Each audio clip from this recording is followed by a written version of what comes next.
Hello, everybody. Thank you for joining us today here at FFG Live. We are very excited to talk to you more about Star Wars Unlimited today. And as always, I have wonderful guests that are going to be helping me do that. We've got Danny Schaefer coming back. He is the lead designer for the game. And this is your first time seeing Jeremy for an Unlimited stream, but this is Jeremy Zwirn, and Jeremy is one of our senior game designers, but is also leading the development for this game. So why don't you tell me a little bit about what that means, and tell me a little bit about your history with FFG, because we know you've worked on some other games that people here may have already played. Yeah, I'll start with history. So I've been with the company about 8 years now. I worked on Star Wars Destiny, a very beloved game. I love the game very much. And I led the design for that for a few years. Also a number of other games, but most only Destiny, since it is also a Star Wars game. Yeah. An excellent game. Yeah, it was. So, but yeah, as for development, yeah, it's more about overall balance, kind of an eye on making cards, kind of fine-tuning things, a lot of kind of numbers, kind of adjusting things, trying to make the game still very fun but fair as well. Yeah. Sweet. And I mean, both of you in the roles that you're in are still designing, right? Yeah, you're still working on the game itself. Yeah, we kind of both do both things. You know, Jeremy designs a lot of cards. I do a lot of playtesting and contribute to balance discussions, but he's sort of the lead on the balance playtesting, competitive development side. Nice. Yeah. But yeah, I still love to design cards as well, so. Oh, I know you do. A lot of fun. I know that you do. All right, wonderful. Well, thank you again, both of you, for being here. So we're going to jump right into this today. We're going to talk about a couple things. We're going to start by talking about a couple of our aspects with Heroism and Villainy. And then we are going to talk a little bit about some of the stuff we got going on at Gen Con and our demo decks that are going to be there. Because that demo experience is something I'm very excited for. Yeah. And we're all going to be there to be excited for it. So super, super looking forward to that. But let's start by talking about just Heroism and Villainy as a whole. So we've got a bunch of different aspects in the game. We are going to talk to you about all of those different aspects in more detail. But today we're going to start with, I would say, maybe the easiest, the lightest of the two. Yeah. With Heroism and Villainy? Yeah, so there are 6 aspects in the game, and as you say, in some ways, Heroism and Villainy are the easiest to get your head around. It's usually pretty clear a character in Star Wars is a hero or a villain who's the good guy in the story. But there are some interesting things that make these two a bit different than the 4 aspects that we'll get into in a minute. But to start with, I think we can talk about heroism first. I think Fleet Lieutenant is the card that we showed off earlier and showcase, this admittedly is a mirror with an Imperial card, but it does showcase some of the big elements of heroism, which are kind of working together, building up, rallying as a whole team and working together in that way. I think, Jeremy, you can talk more about what heroism is about mechanically. Yeah, so definitely cards that encourage you to play more heroism cards, kind of cards that can buff your whole team. We've seen cards called Wing Leader that can give 2 experience tokens to a rebel unit. They also like to do more disruptive things. That might be shown by maybe discarding cards from your opponent's hand or exhausting their resources. They also like to do direct damage to bases. So maybe card effects that just damage the base directly instead of having to attack as well. But yeah, they like to really encourage more of like a teamwork cooperation aspect compared to Villainy. Yeah, and then Villainy is kind of the other side of that, where they're kind of more willing to sacrifice their own units to do whatever it takes to win. And I think Cell Block Guard was a card we showed off that is a very basic card, just a simple Sentinel, but it does play into the villainous plan, which is often to have the inevitability to make the game go longer and get to their giant capital ship type cards. Yeah, they definitely like to have the kind of for greater good feel. We've also seen cards through Laser Technician before, where once it's defeated, you can put it in play as a resource to help power up your big, expensive cards later on, your big capital ships that can really take over a game. We've also seen the leader, Director Krennic. He gives extra power to all your damage units, so it kind of encourages you to maybe be a little aggressive units or damage your own units for benefits, as well as compared to heroism, where they like to just more as a team as a whole attack their opponents and not really care about their own team. Also, Villain likes to maybe defeat their opponent's units much more easily, much more directly. I mean, Heroism can still do it as well, but maybe not to the degree that Villainy can. Yeah, Heroes was a little more into the non-lethal exhauster unit or discard cards from your hand type of disruption. Yes, definitely. Team support. Yeah, Team exactly. support is better than just murder. So according to the Again, light according side. to the good guys. Exactly, Yes. the good guys. Yeah. The other thing we want to highlight, though, is that Heroism and Villainy, as I mentioned, are kind of different from the other four in the way the card pool is set up for the game. And I think the best way to describe that is just talk about hero and villain are kind of completely separate. You can't mix and match them the way you can mix and match the other four. So there's no playing a hero leader with a villain base. There are no villain bases.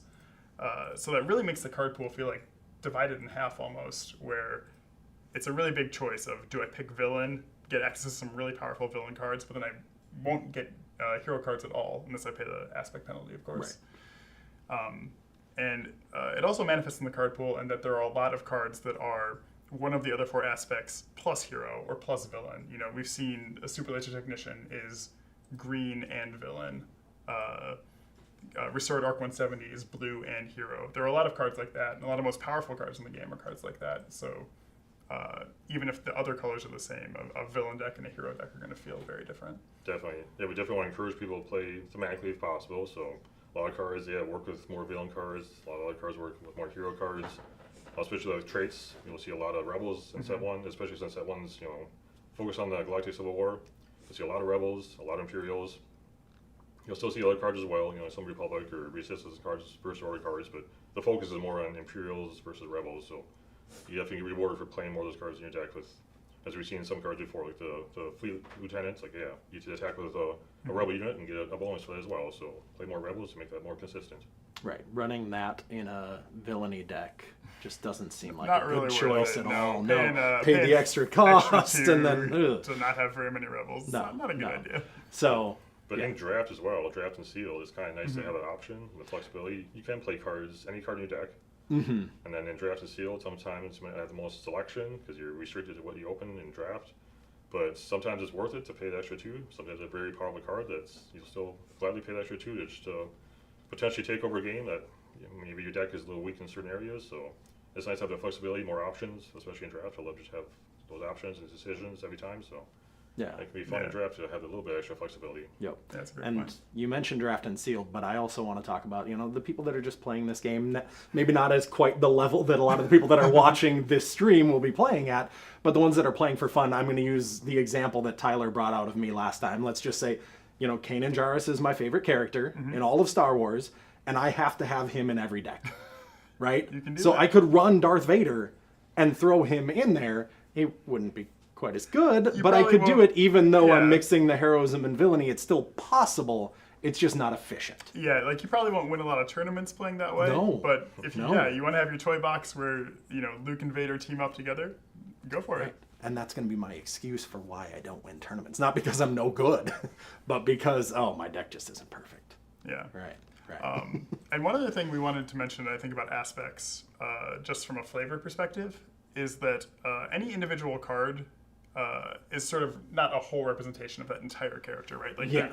a character like Leia changes so much over the course of a series that you can't capture her entire essence on one card. Yep. So these cards are very much a moment in time. It's one particular version of that character. Leia is a good example, actually. We've already seen both the unit and the leader version, Yep. where the unit version, obviously both are heroic. I don't think we'll do a villainous Leia, but I can't seems remember a unlikely. time where that would make sense, but But yeah, where one Leia is sort of the sneaky, trying to get plans out to Obi-Wan, trying to escape the Empire. She's cunning. She's yellow.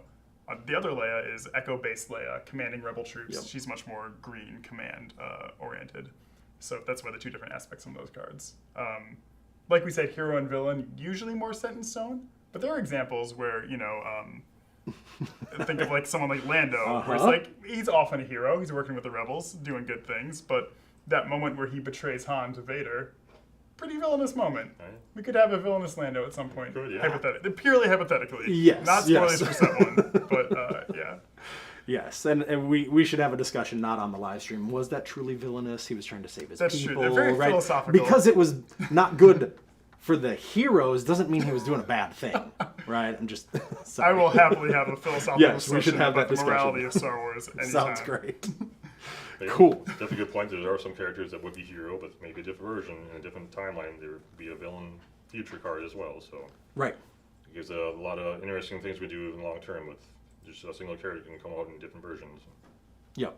But like Danny said, that's going to be a little bit harder to do when it comes to the heroism and villainy versus a lot of the other aspects, where characters are usually one or the other most of the time. Yeah. And there are also plenty of cards that are neither hero nor villain. They're just neutral. Right. You could also imagine a Lando who is a neutral Lando, just in it for himself, right? Sure. I think we've seen examples of those as well, like Cloud City Wingguard, just a neutral blue card. Yep. Yeah. Very cool. All right. Yeah, I think that pretty much covers what we're going to talk about with aspects. As Josh said, we'll go into a lot more detail on the other 4 aspects in future streams and things like that. But yeah, heroism and villainy are the main ones. Yep. And for those that have been watching StarWarsUnlimited.com, you will have noticed that that article went up on the website earlier today. So you might already have seen some of this information, but now it's time to get into some of the newer stuff that they haven't seen yet. And then the article will drop after the live stream. So this is going to be fresh and new for everybody who's watching here and now, but everybody else will have access to it, whether they were able to watch the stream or not. So let's talk about the demo experience that people are going to get at Gen Con, because we are going to have some decks there to run this demo experience, and I'm super excited for it. Because they're I think that they're a great representation of what the game is, while still being a demo experience. Right? Yeah, that's it's what not we're a really complete going for. experience. Yeah, these are smaller decks than normal. Kind of, obviously not showing off a huge percentage of the card pool by any means, but really great for getting a taste of the game, getting a sense of the feel of how the back and forth gameplay works, and just getting a sense of how it plays. Yeah, and these decks are going to be premiering at Gen Con, as we've already discussed. So we're excited. I know it's going to be the 3 of us there, as well as Jim and Aaron. All talking about Unlimited throughout the entire weekend. It's going to be great. We didn't put him on the list, but Xander's going to be there too. Whatever. He can show up. I'll allow it. But one thing that I do want to point out for our events at Gen Con, we did just check, and all of our Gen Con events are full for Unlimited. So what we're going to do, this will obviously only affect those of you that are going to be at Gen Con, but we are going to open up additional seating. You will not be able to sign up for those on Gen Con's website. Those will be an in-person sign up. So if you didn't get to sign up and you really wanted to play the game, come and find us throughout the weekend. We're going to be running the game on the hour, every single hour. And now we've just opened up more seats because we want to make sure that people who want to get this experience are able to get this experience. So, I'm stoked for that too. So for those of you that are watching and will be at Gen Con, make sure you swing by and say hi as well, because we're all happy to talk to you about this game. Yeah, this is our first chance to actually play the game with people in the real world. Yeah, I'm so excited. Weird. Play testing across the table from me is nowhere near as cool as hanging out with all of them. It's debatable. That's true. Oh, thanks. All right, cool. So with that, we talked about how these are smaller decks. So a standard deck, as people know from the rule book, is 50 cards. 50 normally. cards. These are just 30 card decks. And they're pretty much optimized to give you a taste of the gameplay, to teach you how to play a quick game, more so than show you the full breadth of everything that's available in the card pool. Yeah, I try to refer to this as, we're not sponsored by anybody, so I won't say a company's name, but you go to one of those big box stores and you grab one of the samples and you taste it and you're like, ooh, I'm going to have to go buy all of those chicken wings now. Those were delicious. That's what this is, right? It's a sample experience. Yeah. It's still like you're playing the game. Yeah, exactly. You're just not using the full amount of cards that you would normally have access to. And have we told people who the leaders are that we're playing? I believe that we did. Okay. I think that we did, but just to clarify, it is Luke and Vader. Luke Skywalker versus Darth Vader. Yep. So, yes. We will have Luke and Vader decks, very distinctly different. As you've seen the leader cards, you know that they're very different from one another.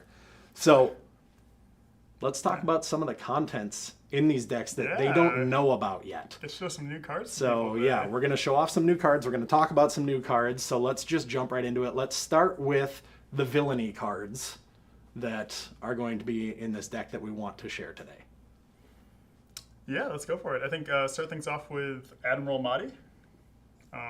If we can pull that up on screen. Yeah, he is a 2-cost Imperial official, 1/1, who, when defeated, you may ready a villainous unit. So you can see the villainous aspect coming into play right away here. This is a very powerful card. I think Jeremy has built probably more decks than anybody utilizing Darth Vader leader and Massey. You've obviously seen the unit version of Vader by now, or the unit side of the leader version of Vader, I should say, by now, and you can see how they work together. But yeah, Jeremy, you can talk about that. Yeah, Maddie's definitely been one of my pet cards. I mean, readying is very powerful, especially when it's 2 costs. It's very efficient. We got to find a way to defeat him first to be able to do that. But Vader himself, like Danny said, his front side or his unit side have ways to deal damage to units, so you can kind of live thematically as well by making Vader force choke Massey himself to ready up maybe Vader. If Vader is your unit version, deployed him already. He's pretty large, does a lot of damage when he attacks, also does 2 damage to any unit in play when he attacks. So you can also attack with Vader, deal 2 damage to Massey, force choke him Vader wise, then Massey will ready Vader. You attack again later on. You can also first put Vader's lightsaber on Vader to power him even more, so then he attacks for 8. Which, can do a lot of damage or nowhere very rapidly.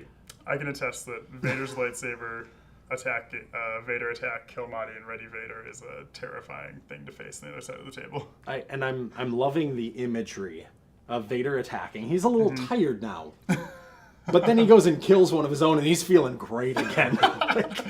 Nothing refreshes I me like that, right? Killing an admiral. Well, I mean, nothing refreshes Vader like killing me. I don't know. I've Vader never and tried Josh. killing an admiral. Not planning on it ever. So I won't know that feeling. But for Vader, clearly it works. Yeah, it does. And you mentioned Force Choke, Jeremy. That is our other preview card from the deck. Force Choke event, 2 cost. If you control a Force unit, this event costs 1 less to play. Lets you deal 5 damage to a non-vehicle unit, and that unit's controller draws a card. This is an event I've played quite a bit of in various decks. I will just say that 5 damage is a lot for just 2 costs, or 1 cost. Or 1, yeah. It can take out a lot of very powerful units for that price. You do give the opponent a card back, but often that's well worth it to take out, their 5/5 or something. Right, absolutely. And of course, there is the cute play of you could force choke your own Admiral Massey, ready your unit, and you get to draw the card. I've also done that many times, yeah. So that's kind of a fun card where force choke, you think right away defeat your enemy unit, but you can't defeat any units, any non-vehicle units, or deal 5 damage to any non-vehicle units. So it's nice to have sometimes a reward for hitting your own unit, so that way you draw the card, and then looks like Admiral Massey, suddenly, you want to defeat him to build ready another villainous unit. Yeah. And it's very thematic to live that moment where, yes, I'm actually going to force choke my own Massey. And there's a reason to do it mechanically, so it's kind of fun to be able to encourage people to do that, make a theme and mechanics kind of mesh very well. Yeah. So it's one of my favorite combos in the whole set 1 here. Nice. And now they know exactly what to do when they're playing at Gen Con. They just find those cards in that deck and call it a day. Yeah. Oh, I see a rules question in the chat, actually. Do you control your leader? The answer is yes, you do always control your leader. But for a lot of cards, including Force Choke, they look specifically for a Force unit.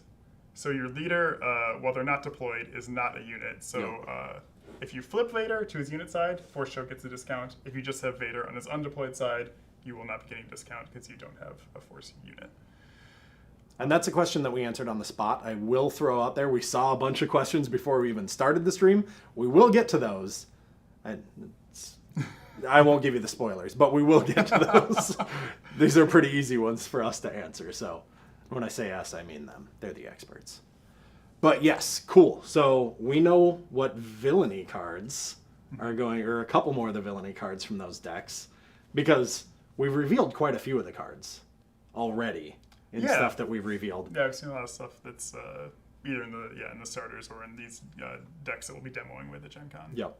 So let's talk about some heroism characters. We got a couple fun ones from these. A couple of very popular ones. I guess we start with R2-D2. Much beloved character. He's a very efficient unit at 1 cost. Hopefully we'll get it popped up on the screen here to show everybody. There he is. So a lot of fun designing these 2 characters. Definitely they're the best friends, so I want to make sure they kind of work well together. So start with R2-D2. He's 1 cost, 1/4. He's only a single heroism aspect, so he fits in a lot of decks. He has a 1-played and on-attack ability, so twice the benefit as soon as you play him, and then later on every round potentially trigger this ability. So he's very resourceful. He likes to get you out of the bind, so you can look at the top card of your deck, and you may put a card on the bottom of your deck, so it really helps you filter, try to find solutions to stuff you might need at any moment. Feels very R2 to me. Mm-hmm. So by himself, he's a very solid, good unit, very cheap, efficient. But then if you have R2, or if you have C3PO to go with them, suddenly you'll see that, yes, they have a lot of good synergy together. So C3PO is also very efficient. They both have the same stats, 1 power, 4 hit points. Our C3PO cost is 2 costs, also a single heroism aspect, so you can fit them in both of them in a wide variety of decks.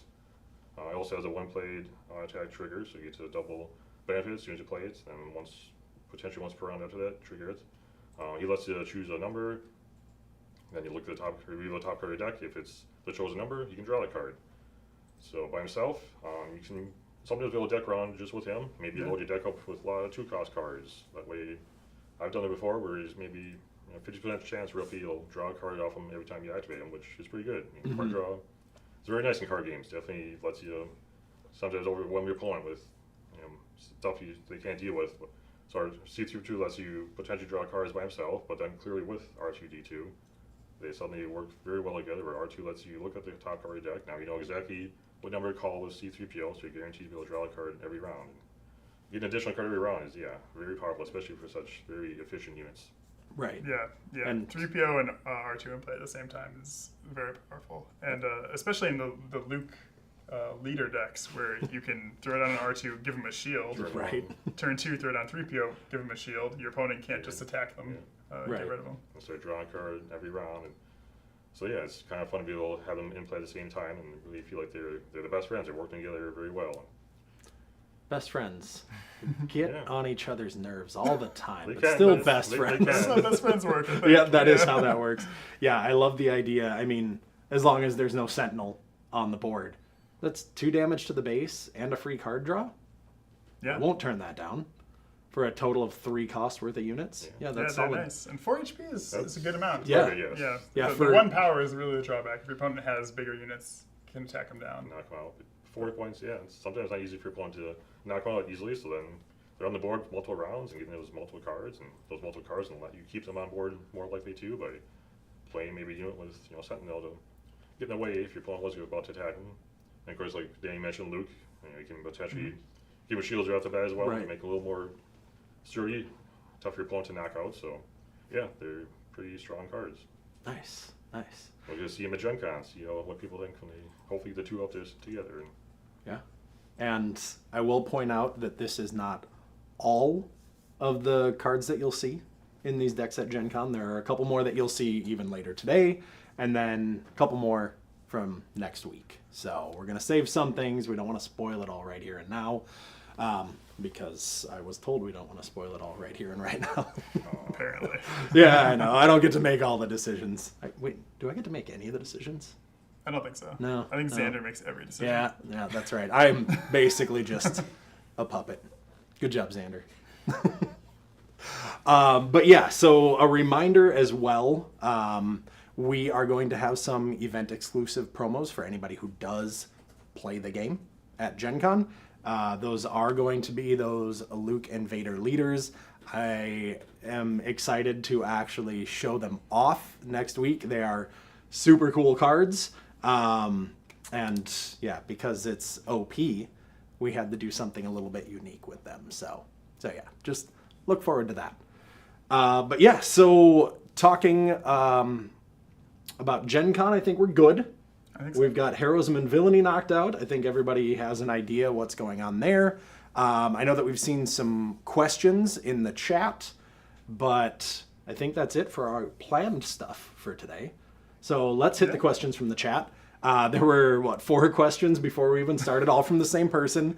That I think it's Bombay was the name. And I got a song stuck in my head, and I am still singing that in the back of my mind. But yeah, so I'm going to ask the questions, and then we'll have you guys answer those questions for us.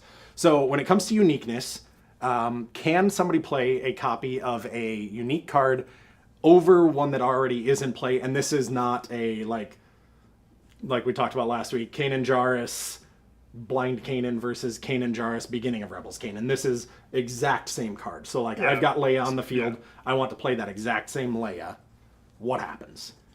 Yep, you can play the new Leia, paying the cost, obviously, and you'll just choose which of those Leias to keep. Yep. Usually keep the new one, because the old one might have damage on it or something, but I guess not always.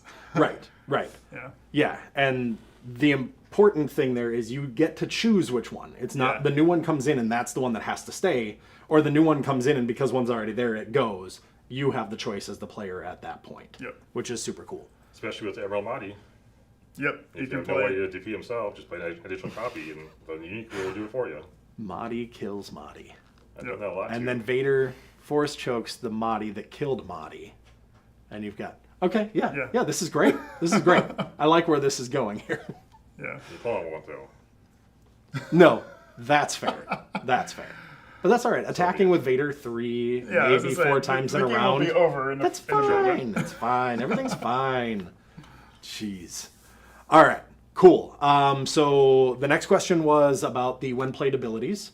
So if somebody plays a when played card, then they choose for that card to be defeated. Do they still get the when played effect? Yep, you still played that card, you still get the when played. So Leia is a good example there, where you might play a second Leia just to exhaust an enemy unit. Yep. And then that Leia can be the one that gets defeated Yeah. immediately. She goes away, but she still was played to the field. Yeah. Okay. Perfect. All right. The next question is about resource cards. So as a player, can I look at my own resource cards during the game? Like, do I get to remember what those cards are? Yep, yeah. You can check them anytime you want. Your opponent, of course, can't look at them. Right. Usually it won't matter, but there are some cards, potential future cards for sure, where you will want to check what cards you resourced. Or if you just, want to remember, hey, how many Mahdi do I have left? Right. Oh, no, I Mahdi'd. Mahdi. I resourced a Mahdi round 1. Why? I think after watching this stream, nobody will choose to do that. All right, great. So the next question is about upgrades and playing an upgrade. It says to play an upgrade onto a unit. Does that have to be mine, or can it be my opponent's? By default, it can be either yours or your opponent's. Okay. There could be upgrades that tell you, like, this has to go on your own units. Sure. But if it doesn't say, it can go on an opponent's unit. So if I'm feeling super generous, I could give Vader his lightsaber on the other side. You could, yeah. Yeah. Again, typically, most upgrades are designed that you would want to put them on your own units. Yes. But there are some examples where that's not the case. Yep. Yeah. Great. If you're very generous, like you said, you want to help your opponent out. If you're very confident you're winning anyway, you want to maybe tease them there. Let me give you a little bit of help there, and then take the base down immediately. Yeah, and put some mental damage on your opponent and give him a lightsaber. No emotional damage here. We don't need that. All right, great. We had a few other questions come through, so let's discuss those really quick. So this is about R2 and 3PO. So let me read this. I hadn't gotten to read these yet. Oh, sure. So if I activate both R2 and 3PO, does R2 get the flip, or does 3PO get the +1 resolve first? If you have both. So generally, I think the answer to this question is R2 and 3PO won't be triggering at the same time. They're both when played on attack. Yeah. So it's when you play or attack with R2, you get R2's trigger. When you play or attack with 3PO, you get 3PO's trigger. So Right. And even you can if they're- choose, you could choose to attack with R2 first if you wanted to check, and then attack with 3PO is usually how you would play it. Yeah, because if there is a way to allow you to attack twice on a turn, Yeah. you would still be attacking with one, resolve that attack before attacking then with the attack the second. next one, yeah. So yes, timing-wise, you would want to make sure that you're activating R2 and 3PO at the right timing to make that work properly. Yeah. Okay, great. And yes, this question was already answered, but we'll kind of reiterate. If I put Vader's lightsaber on my opponent's Vader, I would be the one dealing the 4 damage. Because I played the card, Yeah, I believe so, yeah. rather than that Vader getting the card and then dealing 4 damage. Because this is my play, it's my turn, I played it to Vader, I make that choice to deal the 4 Yeah, so damage. there's a time you might put Vader's lightsaber on enemy Vader. True, yeah. If you don't have Right. Vader in play, you really need to deal 4 damage to ground, yes. So, It's an option, yeah. so what is Vader's health pool again? Is it 8? 8. So Vader with 4 damage on it. On my opponent's side, I put my Vader's lightsaber on it. I deal 4 damage to it. Vader and the lightsaber go. Well, lightsaber does get +1 hit points, so... So a Vader that's at 5. Yeah. All right. So Oh, yes, I did there- see, sorry, to follow up on the Yeah, R2 yeah, and go 3PO question, I see a question about Leia allowing you to attack twice. You still would, as I think Josh alluded to, one of the attacks would happen first. Yes. You would do, again, you would attack with R2 first, do R2's on attack, then do 3PO's attack and do his ability. Yep. So, Yeah, because you get to do 2 in the same action, but they still happen in sequence. yeah, because you attack with a unit and then attack with a unit. You don't attack with 2 units. Yes. So, yep. Cool. So thank you for calling out the Leia specifically because that does make this very clear. And let's move on to the next one. Never mind. The next one is the exact same as the previous one. So yeah, I think that's all that we're going to cover today for rules. Thank you for asking us some questions in the chat. We do want to make sure that we can clear things up a bit. But a couple of reminders. There is an article dropping after this live stream. I think in about 25 minutes from now, there will be another article talking about these decks and the demo experience for Gen Con. And I don't know, is this a comment? Hold on. Oh, yeah, Sorry. that's a question Yeah. for Jeremy. It is a question directly for Jeremy. So somebody in the chat, huge fan of Destiny and loved your work on Destiny. So Thank you. great job. I also loved your work on Destiny. But yeah, so their question was asking if there was a design space within Star Wars Unlimited that you'd love to play and like develop cards for. I don't know if it doesn't look like maybe there is a tie-in to Destiny. Like, is there something from Destiny that you would like to pull into this when it comes to card design? Yeah. Or is there something with Unlimited that's different from Destiny, I think, that Yeah, has that's new design new and space exciting. that you haven't played with before? Yeah, I definitely one thing we were very inspired with Destiny is the back and forth system. It's very cool, interactive, so we'd love to kind of carry that over from Destiny. That does lead to different things. Destiny has dice, with lots of interactions there. This game has other ways to make the interaction very important as well, with all these units in play, different attacks and stuff happening. Sequencing is also very important in this game. I really like the resource mechanic in this game. I love having, drawing 2 cards around and then be able to choose any card to hand a resource. That's a very important decision, especially when you're trying to play out the game. What's your strategy? What are you playing against? Certain cards are better in certain matchups, other matchups. So deciding what cards to put down as a resource is very important. And there's a lot of design space there. We'll definitely see more stuff in the future that kind of plays off the resource mechanic. Sweet. All right, cool. Well, thank you for that. Thank you all for being here. One final reminder, obviously we've said it a few times, we'll say it again. We're going to be at Gen Con next week. I can't believe it's already next Yeah, week. crazy. Like, that's nuts. Where did you go? I feel like it happened, 4 weeks ago with everything happening, but I also feel like it still should be far away. So it's nuts to think that as of right now, next week, I will be in Indianapolis and we'll be hanging out. Yeah, So it'll it'll be be a a lot good of time. fun. That's Be a good time. If you're going to be there, So- come see us. Yes, Yeah. yes. So absolutely swing by, come hang out with us. But again, thank you to the two of you for joining me today. I know that they appreciate any bit of information that you are willing to provide. Thank you all for being here. As always, without you, why would we be here? So we appreciate you, and we will see you next time. Bye.